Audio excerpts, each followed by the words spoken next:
코로나19가 가라앉을 조짐을 보이지 않자 2020년 도쿄올림픽 연기가 현실화될 것으로 보입니다. 이틀 전 시작된 유럽발 입국자 전수조사에서는 19명의 확진자가 나왔는데요. 네, 유병욱 순천향대 서울병원 가정의학과 교수와 함께 관련된 이야기 나눠보겠습니다.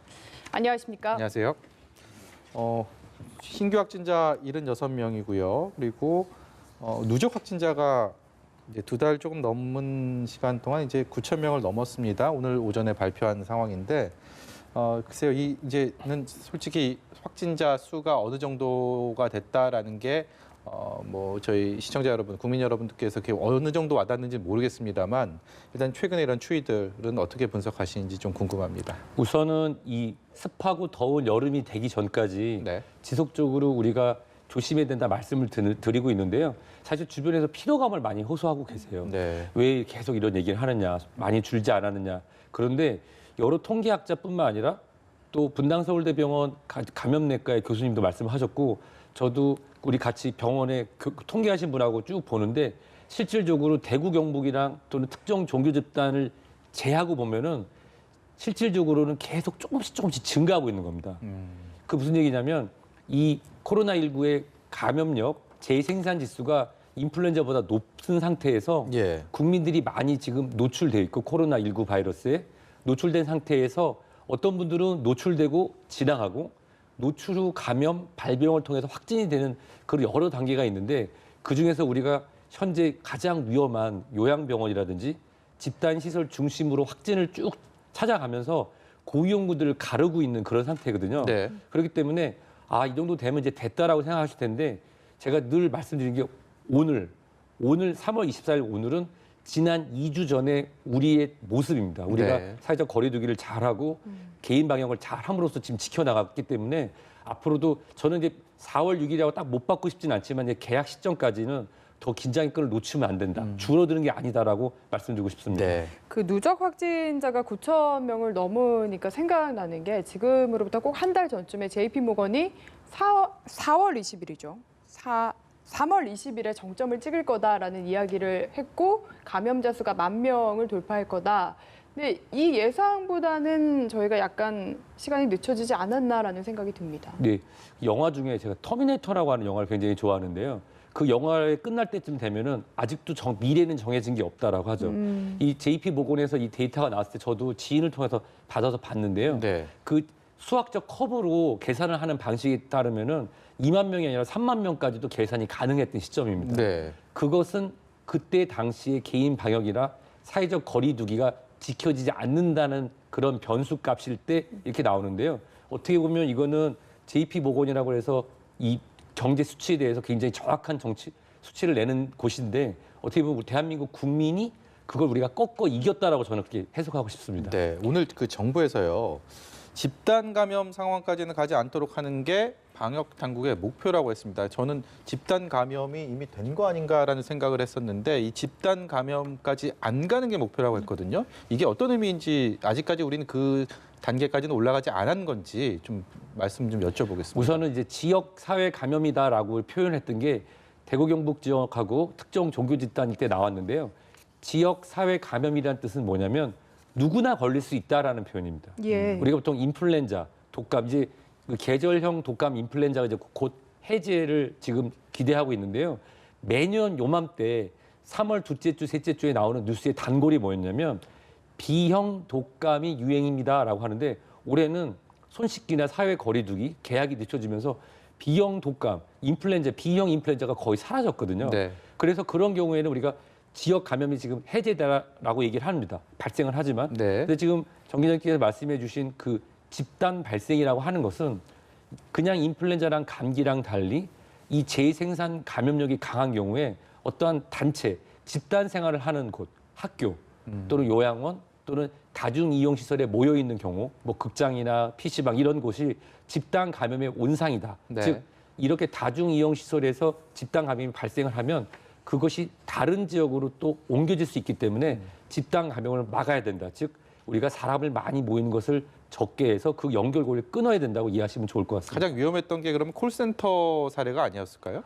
정말 그때 많은 분들이 걱정을 하셨고 그 콜센터에서 근무하셨던 분들이 계시는 곳이 의정부, 안산, 인천, 경기 남부 지역 이렇게 다 직장이 다양했지 않았습니까? 근데 그 전후로 해서 제가 생각할 때는 물론 시나 방역 당국도 잘했지만 국민 스스로 그리고 그 콜센터를 방문하셔서 분들이 마스크 쓰기와 사회적 거리두기, 손 씻기 등을 잘했기 때문에 네. 그게 잘 막았다고 생각되고요. 하지만 그 시점이 아직 3주가 다 지나지 않았기 때문에 아직도 조금씩 연결고리가 있거든요. 그래서 예. 이번 주말 다음 초까지도 콜센터 관련한 것은 끝까지 불이 꺼지지 않는다 지켜봐야 될 거로 생각됩니다. 네. 긴장을 계속해서 해야 된다라는 점을 강조해주고 계신데 지금 우리나라 치명률도 보면 계속해서 오르는 추세거든요. 오늘은 1.33% 그리고 특히 80대 이상이 10% 선을 넘어서 이 부분에 대해서 어떻게 생각하시는지 그리고 또 해외와 비교를 한다면은 지금도 여전히 낮은 수준인지도 궁금합니다. 우선 이 치명률과 치사율을 설명을 잘 해주셨는데 치사율이라고 하는 거는 어차피 이게 다 종식 선언이 되고 처음부터 끝까지 시작 시점에서 마지막 종료 시점까지 했을 때 우리가 치사율하고 치명률을 이제 그때 나눠서 보잖아요. 네. 치명률은 계속 지속적으로 변화를 하는데 사실 우리가 이 코로나19 사태가 시작되고 소개되기 시작했던 2월 중순만 해도 북미 지역에서는 인플루엔자, 북미 독감으로 인한 사망자가 2만 명이 넘었다라고 하는 뉴스가 가장 컸습니다. 예. 사실 근데 인플루엔자나 코로나19가 성격을 달리하고 있지만 모든 공통점은 뭐냐면 고령자에서 치명률이 높다는 점이죠. 예. 근데 우리나라 같은 경우는 이 사후 확진, 돌아가신 분들에 대한 검사도 다 진행을 하는데 영국이라든지 기타 다른 유럽 국가, 독일 같은 경우는 돌아가신 분들에 대해서는 사후 확진에 대한 걸 검사를 안 하고 있습니다. 예. 하다 보니까 치명률이라든지 또는 나중에는 치사율이 낮게 나올 수 있는 그런 통계적 착시 현상이 나타나는 거죠. 그래서 국내 같은 경우는 특히 위험한 부분으로 위험한 곳에 계신 분들을 위주로 집중적으로 조사를 하고 빨리 찾아서 치료를 함에도 불구하고 안타까운 소식이 들리는 거는 코로나19에 대한 아직 질병 치료에 대한 정의가 아직 100% 이루어져 있지 않기 때문에 어쩔 수 없는 안타까운 현실이고요. 예. 치명률, 치사율이 증가된다고 하는 것은 앞으로 이것이 완전 종료되기 시점까지는 이게 오른다 내린다 이기보다는 하나의 현상으로 이해하시면 좋을 것 같습니다. 저희가 그 치명률 얘기할 때 꼭 빠지지 않고 언급하는 것 두 가지가 고령과 기저질환입니다. 그러니까 기저질환, 그러니까 일종의 이제 지병이 있다. 이럴 경우에 그럼 그 치명률이 높아진다라고 다들 분석을 해주시는데 오늘 대구에서 보면 그 60대 남성이 코로나19로 사망을 했는데 기저질환이 없었다라고 얘기가 나왔고요. 확인이 됐고 또 경산에서는 엊그제인가요? 그러니까 93세 할머니가 또 완치 판정을 받기도 했습니다. 그리고 포항에서는 입원 치료 중인 104세 최고령 그 할머니인데 2주째 투병 생활을 하고 있는데 뭐 식사도 잘 하시고 의식도 또렷하다. 이게 신종 코로나 바이러스다 보니까 이 신종이라는 말에서 유추할 수 있듯이 이 바이러스가 어떻게 작용할지 좀처럼 종잡을 수 없다 이렇게 봐도 되는 겁니까? 맞습니다. 우선은 코로나19 바이러스, 우리가 노벨 코로나 바이러스라고 우리가 정한 것도 이거에 대한 분석과 성격적인 것은 시간이 지나야 우리가 알 수 있을 것 같은데요. 참고로 말씀드리면 예전에 우리가 에볼라라고 하는 게 굉장히 치명률 높고 두려운 건데 그것이 예방접종이 발견되고 네. 약이 나오는데 36년 정도 걸렸습니다. 예. 36년. 그게 이제 완전히 해석이 돼서 하는데 물론 지금은 이런 DNA나 RNA 해석하는 그런 능력도 많이 빨라지고 했지만 네. 그 부분은 100% 알 수가 없죠. 근데 우리가 뉴스 1번지를 통해서 제가 몇 번 말씀드렸었는데 기저질환 없는 사망자가 발생했습니다는 얘기가 몇 번 있었지만 예. 저희가 같이 얘기를 나누면서 누구나 오해를 풀어드렸죠. 그리고 나중에 중대본에서 발표된 내용을 다시 보면은 한 번을 제하고는 기저질환이 다 있었던 걸로 결국 조사가 됐습니다. 근데 방금 말씀하신 60대 그 안타까운 소식 같은 경우도 이렇게 이해하시면 좋아요. 저는 이제 가정의학과 의사다 보니까 고혈압, 당뇨, 이상지질혈증, 고지혈증 이런 어떻게 보면 쉬워 보이지만 누구나 가질 수 있는 만성 관리 질환에 대해서 친근한 동네 의사 아닙니까? 예. 근데 이런 동네 의사들이 이런 얘기를 하죠. 혈압이 좀 높은데 약 드실래요? 그러면 아유 저는 살 빼고 운동해서 괜찮습니다. 이런 경우면 이분은 고혈압 환자라고 할 수 있을까요? 실제로 고혈압 환자이지만 본인이 치료에 벗어나 있는 상태입니다. 본인 스스로 기저질환이라고 느끼지 못하고 그렇게 사는 뭐 그런 그렇습니다. 경우겠네요. 그래서 요번에 이 코로나19 관련해서는 우리 국민들이 더 많이 알고 계신데 건강검진을 통해서 본인이 숨겨져 있는 기저질환이나 또는 우리나라의 질병에 관해서 치료되는 것에 많이 얘기를 해보면 고혈압, 당뇨, 이상지질혈증 요 질환을 셋 다 목표치까지 치료하시는 분이 질병을 가진 분의 30%밖에 안 됩니다. 70%는 본인이 나 약 한번 끊어봐야지. 즉 네. 본인이 만성 질환이 있는지 없는지 모르는 분도 계시기 때문에 이번 기회에 이런 사태가 좀 진정되면은 가까운 동네 병원에 가서 주치의를 만들고 검진을 통해서 본인의 숨겨져 있는 고혈압, 당뇨, 이상지질혈증, 갑상선 기능 저하증이나 또 혹시 본인들이 모르고 있는 이런 만성으로 관리된 질환을 다시 한번 확인하는 좋은 계기가 됐으면 좋겠습니다. 그만큼 기저질환이 있으면 코로나19가 감염되면 위험하다라는 뜻인데 혹시 지금 내가 고령이고 기저질환이 있는데 코로나19에 감염이 됐다라고 하면 걱정을 하시는 분들도 계실 것 같아서 반대의 사례도 짚어보고 싶은데요. 만성 신부전증으로 25년 동안이나 투석을 받았었던 죽증의 확진자가 완치됐다라는 소식도 있더라고요. 이게 기저질환이 있다고 해서 역으로 또 그렇게까지 걱정을 해도 해야 되는 거는 아니라고 봐도 되겠습니까? 우선 기본적으로 고령과 기저질환 있는 분들은 개인 위생, 그다음에 불필요한 모임에 나가시는 걸 하는 게 안 나가시면 좋고요. 네. 만성 신부전으로 투석을 받고 계신 분이면 면역 상태가 많이 좋지 않고 예. 또 투석을 위해서 이 혈관을 만들어서 감염의 원을 가지고 계신데 이렇게 입원하는 경우는 아무래도 의료진, 치료를 직접 지도하신 의료진의 경험과 또 그 환자분의 질환에 대한 이해가 높은 경우라고 하면 예. 보통 그쪽 우리가 궁합이 맞는다고 하죠. 주치의랑 환자분이 궁합이 잘 맞고 서로 소통을 잘하는 경우라고 하면 어떤 질환이라도 충분히 치료가 가능하다고 말씀드릴 수 있습니다. 네, 지금 해외 같은 경우는 미국도 심각하고 뭐 인도도 그렇다고 하지만 가장 심각한 곳은 유럽 쪽이 아닌가 싶습니다. 이탈리아를 축으로 한 유럽 쪽의 상황이 워낙 좋지 않기 때문에 우리가 뭐 유럽에서 오는 모든 입국자들에 대해서 그제부터 이제 저는 검사를 하고 있지 않습니까? 예. 근데 이게 오늘 오전 9시 기준으로 19명이 1,400명이 조금 넘는 인원이 입국을 했는데 검사를 받은 결과 11명이 확진 판정을 받았다고 합니다. 이게 1.3% 수치, 이게 어느 정도가 뭐 예상했던 부분인지도 일단 궁금하고요. 그리고 워낙 입국자들이 많다 보니까 그 검사하는 과정에서 또 대기하고 굉장히 어려움을 많이 겪고 있다고 하는데 이런 상황들 언제까지 저희가 좀 계속 겪어야 되는 상황인지 그리고 좀 현명하게 극복할 수 있는 방법은 뭐가 있을지 좀 궁금합니다. 저는 제가 일요일마다 응급의학과 교수님들의 양해를 구해서 응급의학과 분들하고 같이 선별진료소에서 일요일마다 같이 하거든요. 네. 근데 지금 바로 발효되기 직전에 해외에서 들어오셨던 분들을 모시고 있는데 실제로 환자분들 중에 그 중에서도 좀 확진자가 나오기도 했습니다. 근데 해외에 있다. 지금 한국은 좀 잦아드는 그런 상태라고 말할 수도 있지만 실질적으로 바이러스는 전 세계적으로 거의 노출이 돼 있고 지속적으로 확진자가 나오기 때문에 해외에서 들어오시는 분들에 대한 전수의 그런 조사가 필요합니다. 네. 그런데 이재갑 교수님께서도 말씀을 해주셨는데 실제로 인천공항이라든지 인근의 시설이 그렇게 넉넉치가 않아서 굉장히 시간이 지연되고 그렇겠죠. 또 일부 이번처럼 이제 철저히 진행하기 전에는 일부는 검사가 다 완료되지 않고 확진되기 전에 지방으로 내려가서 다시 올라오시고 그런 경우도 있었기 네. 때문에 생활치료센터와 유사한 그런 센터들을 공항과 항만, 인천 또는 부산 이쪽 쪽에 준비를 해서 일종의 그 충격파를 줄일 수 있도록 하는 것이죠.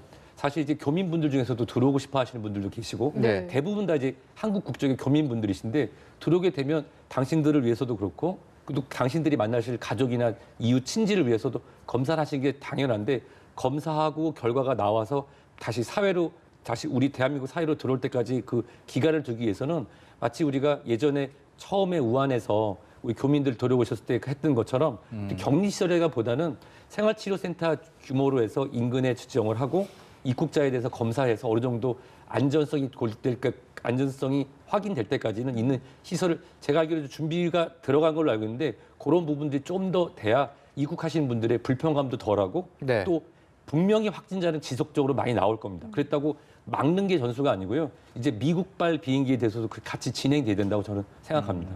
상황이 이렇다 보니까 제 주변에도 뭐 여행 계획했던 거 취소하는 분들 많으신데 외교부에서도 지금 뭐 다음 달 23일 한 달 동안 해외여행을 좀 자제해달라라는 권고를 내렸거든요. 이런 조치는 당연히 필요하다고 봐야 되겠죠. 그렇습니다. 그 나라, 국가라고 하는 거는 국민의 안전을 가장 최우선으로 하잖아요. 우리가 이제 국가에서 여행을 자제하라고 해서 혹시 이라크에 갔다 오신 적 있으신가요? 저는 없습니다. 그쵸. 예. 저는 이라크를 다녀온 적이 있는데 가기 위해서는 허가를 받고 승인을 받고 양국 간에 해서 가는 단계가 있습니다. 여행 자제의 그 권고 단계에 따라 나타나는데요. 지금은 WHO에서도 얘기했고 미국 CDC 질병관리본부이 얘기한 것처럼 준전시 상태입니다.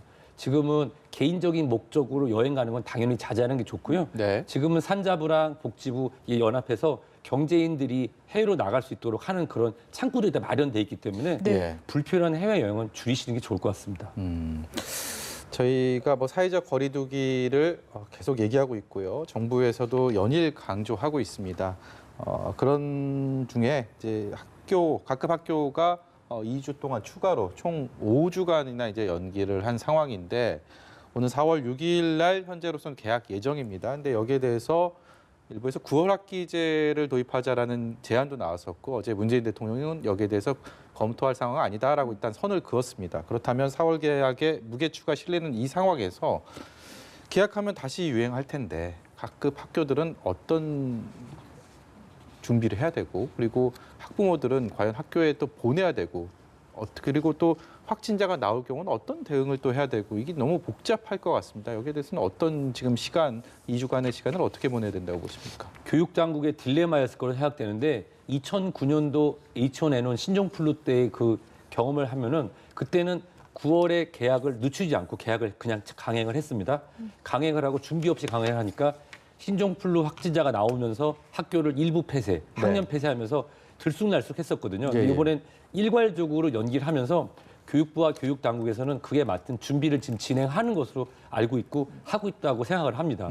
예를 들어서 환자가 발생했을 때 또는 유증상자가 있을 때 학교에 나오지 않게 하는 방법들.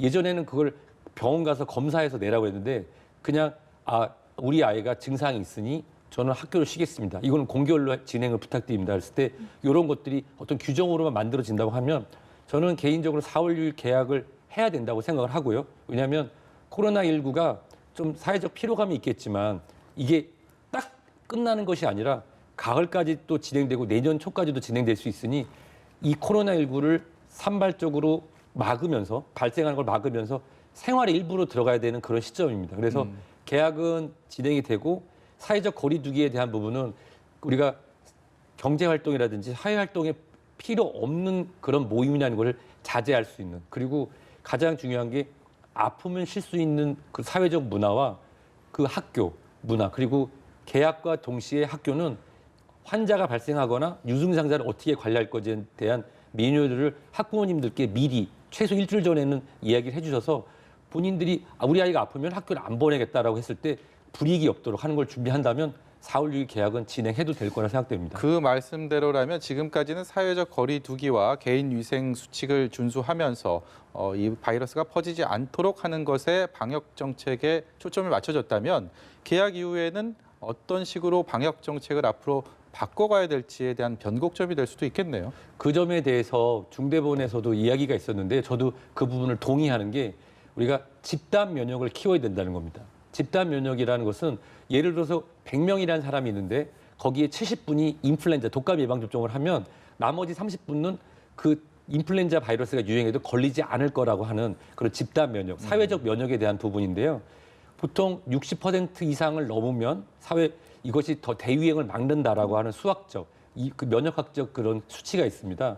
보통 그 60%, 70%를 이루기 위해서 우리가 예방 접종을 하죠. 네. 근데 코로나19는 예방 접종이 없는 상태 아닙니까?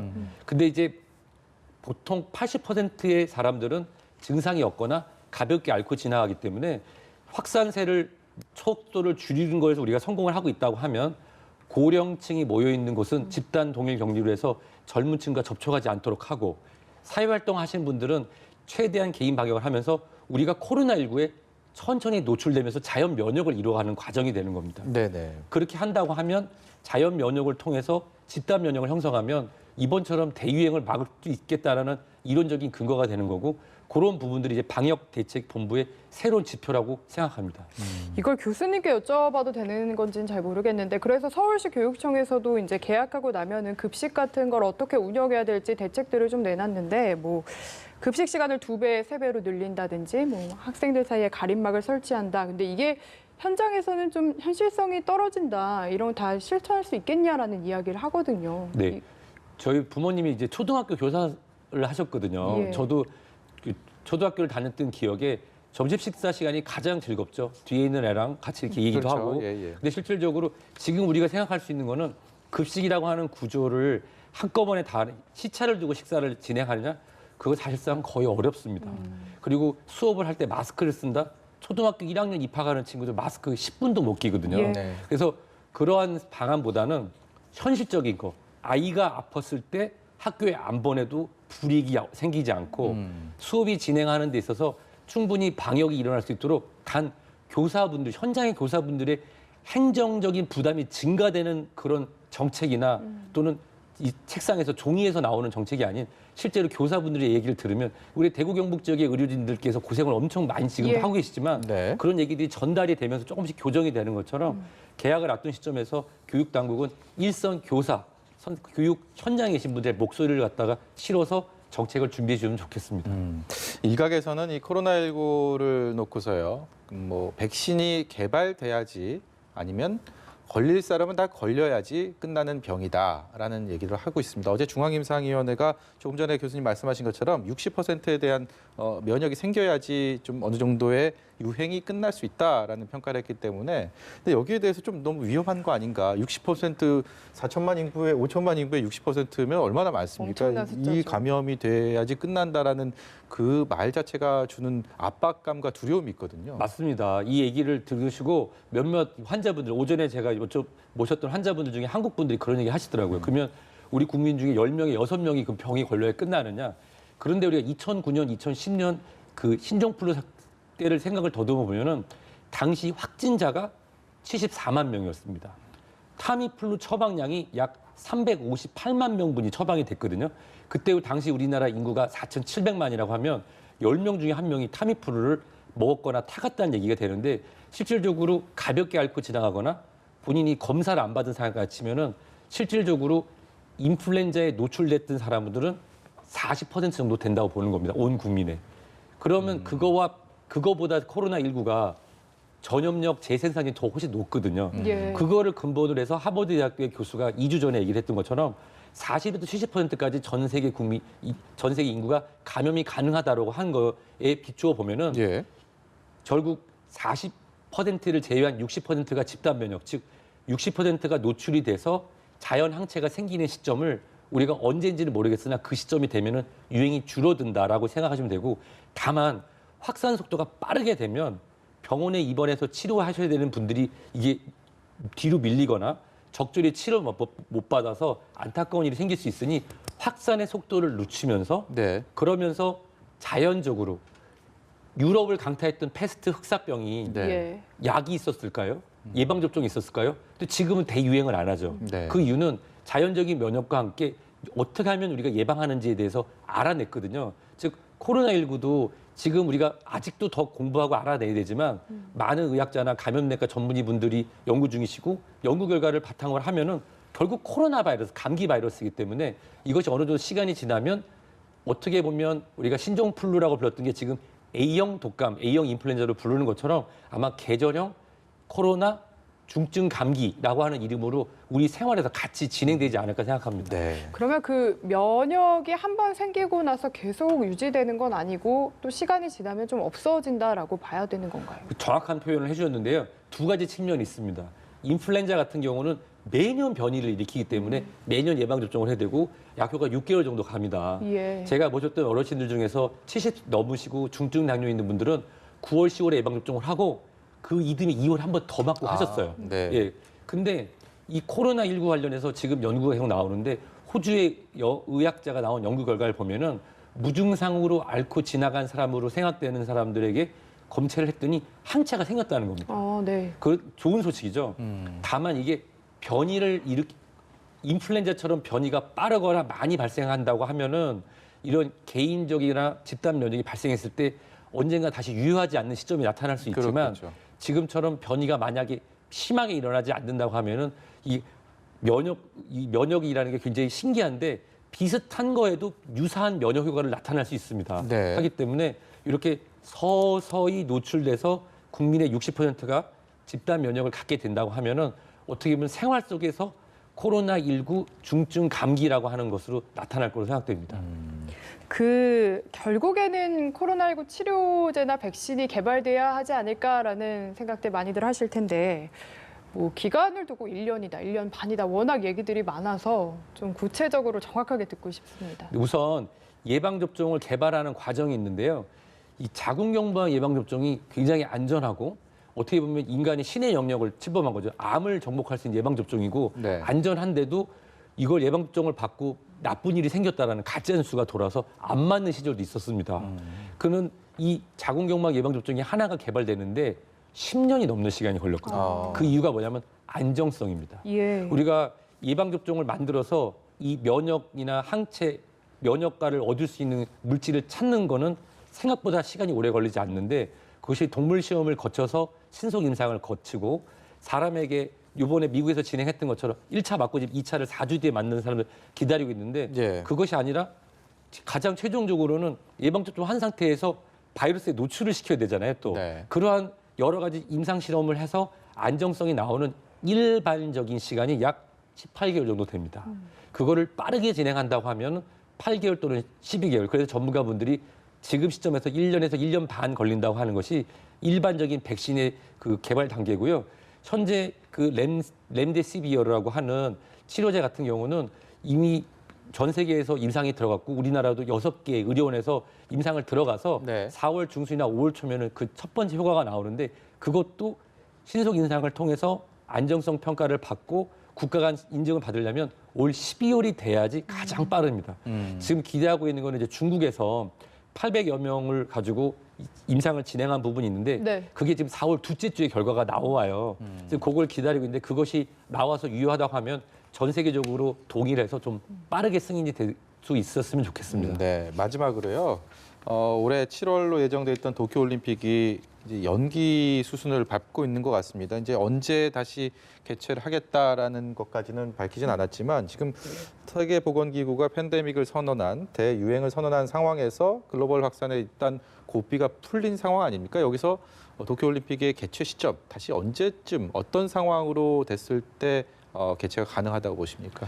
제가 저희 어머님 그리고 이모님들이 호주에 계시는데 제가 그런 얘기를 했거든요. 호주 사람들이면 분명히 올림픽 참여 안 할 거다.